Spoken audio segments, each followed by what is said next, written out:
dengan NIM 23.003.014. Di sini saya akan menjelaskan beberapa materi dari mata kuliah Pancasila yang pertama yaitu pengantar pendidikan Pancasila. Pendidikan Pancasila ini merupakan mata kuliah yang dasar pada tingkat perkuliahan. Kemudian Pancasila ini juga sebagai dasar negara, terus ideologi nasional dan pendidikan sesuai dengan kemanusiaan yang beradab, persatuan Indonesia, keadaan ideologi Pancasila dan prinsip Pancasila, perwakilan dan keadilan. Nah, perlu diungkapkan sebagai permasalahan di negeri kita ini banyak mulai dari permasalahan kesadaran pajak masyarakatnya, masalah korupsi, masalah lingkungan, kemudian ada masalah narkoba, masalah penegakan hukum yang tidak sesuai, kemudian ada masalah yang mungkin beberapa tahun ini tidak ada, cuman masih ada. Nah, visi dan misi dari pendidikan Pancasila ini yaitu isinya terwujudnya kepribadian sivitas akademika yang bersumber pada nilai Pancasila. Kemudian misinya ada 4. Yang pertama ada mengembangkan potensi akademik para peserta didik, kemudian menyiapkan peserta didik untuk berkembang dalam masyarakat bangsa dan negara. Yang ketiga ada membangun budaya berpancasila sebagai salah satu tatanan kehidupan, kemudian mengkaji dan mengembangkan pendidikan Pancasila sebagai pengetahuan terintegrasi atau disiplin.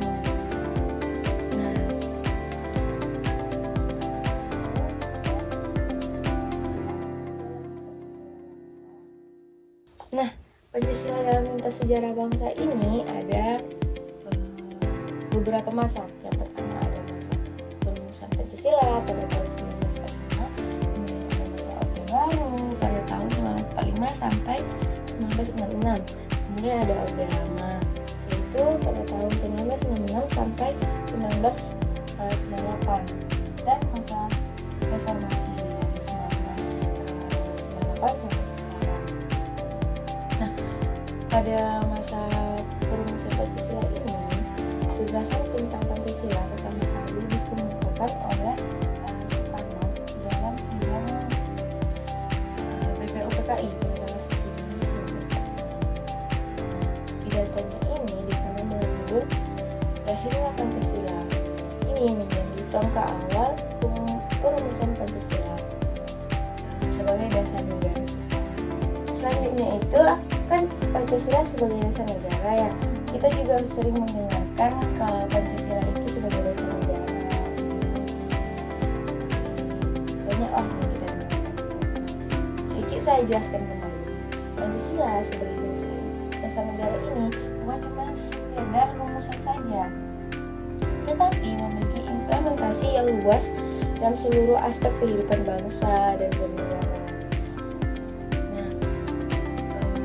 Ia menjadi landasan moral, etika, hukum yang mengikat suatu warga negara.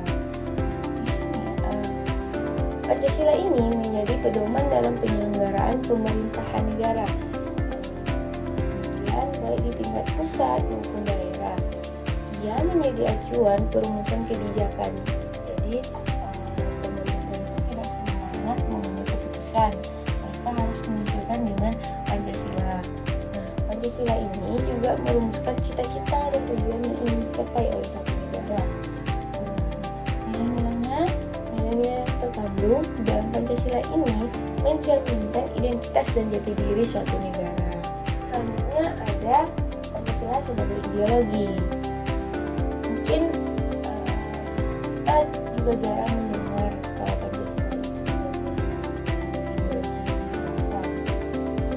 Saya jelaskan sedikit mengenai Pancasila. Pancasila sebagai ideologi ini berarti Pancasila merupakan seperangkat nilai dan gagasan dasar yang menjadi pedoman dan arah bagi bangsa negara gitu. Dalam mencapai cita-cita seperti yang telah saya jelaskan tadi, ia juga menjadi aspek berpikir, bersikap, bertingkah laku, dan kehidupan berbangsa dan negara kita. Nah, Pancasila ini menjadi nilai-nilai luhur, yakni kebenarannya dan menjadi pedoman bagi bangsa negara Indonesia. Nilai-nilai ini meliputi keseluruhan dari Pancasila dari yang 1 sampai 5. Pancasila ini juga merupakan ideologi terbuka. Artinya ia mau berinteraksi dengan perkembangan zaman dan menerima pemikiran-pemikiran yang baru sesuai dengan generasi baru. Nah, fungsi Pancasila sebagai ideologi ini yang pertama mempersatukan bangsa, kemudian menggerakkan dan motivasi bangsa dalam mencapai cita-citanya, terus menunjukkan arahan dan tujuan, terus menjaga stabilitas dan ketahanan nasional, kemudian memberikan pedoman dan pegangan dalam memecahkan masalah-masalah. Yang selanjutnya merupakan Pancasila sebagai sistem filsafat. Kita kan sudah tahu apa itu filsafat. Nah, di sini ternyata Pancasila ini juga sebagai sistem filsafat Indonesia. Yang berarti Pancasila merupakan suatu kesatuan pemikiran yang mendalam dan sistematis, yang mengandung pandangan mendasar tentang hakikat manusia, alam semesta, dan hubungan antara manusia dengan Tuhan.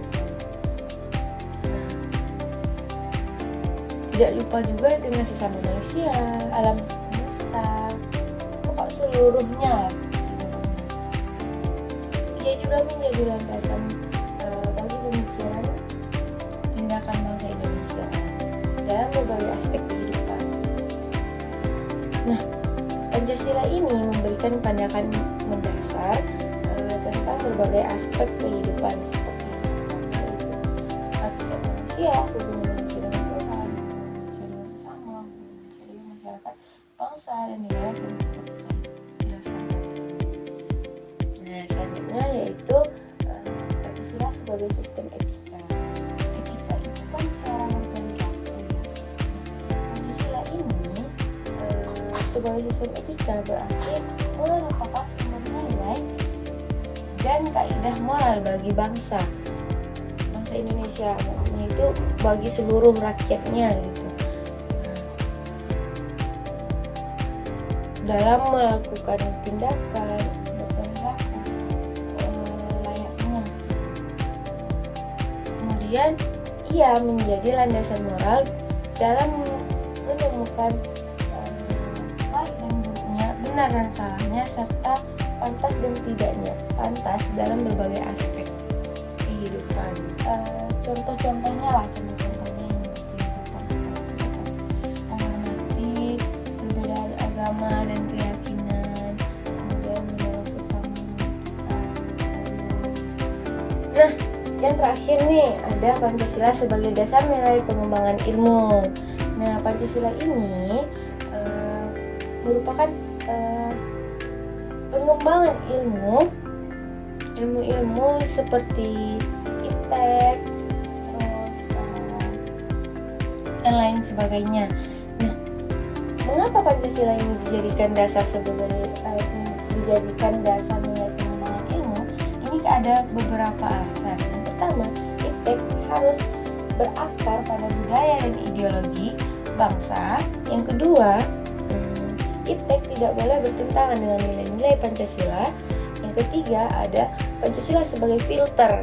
Jadi kalau seandainya teknologi itu tidak sesuai dengan Pancasila gitu. Nah, sebenarnya dan mencegah dampak negatif dari iptek. Contohnya itu seperti pengembangan energi terbaruan yang ramah lingkungan sebagai wujud tanggung jawab terhadap Tuhan Yang Maha Esa. Nah, ini contohnya itu pada sila. Cukup sekian dari saya. Terima kasih telah mendengarkan. Mungkin ada pertanyaan? Tidak ada. Terima kasih banyak kembali.